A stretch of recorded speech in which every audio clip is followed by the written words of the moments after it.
വധശിക്ഷ പ്രാകൃതമായിട്ടുള്ള ഒരു ഗോത്ര ശിക്ഷാവിധി എന്ന് പറയാം. പ്രത്യേകിച്ച് ഒരു സ്ത്രീ എന്നുള്ള കാരണം കൊണ്ടുകൂടിയാണ് വധശിക്ഷ വിധിച്ചിരിക്കുന്നത്.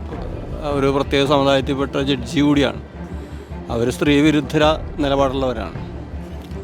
അതേസമയത്ത് അവർ ചെയ്ത കുറ്റകൃത്യം പൈശാചികമാണ്, വളരെ ബോധപൂർവം ശാസ്ത്രീയമായ കൊലപാതകമാണ്.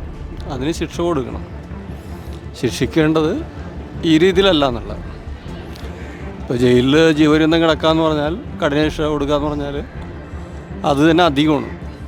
കാരണം ഒരു ദിവസം ജയിലിൽ കിടക്കാമെന്ന് പറഞ്ഞാൽ സഹതടവുകാരുടെ പീഡനവും അവിടുത്തെ വാർഡന്മാരുടെ പീഡനവും അതുപോലെ ഒരു ജയിലിൽ കിടക്കുമ്പോൾ ഉണ്ടാകുന്ന മാനസിക പ്രശ്നം, അതാണ് ഏറ്റവും വലിയ ശിക്ഷ.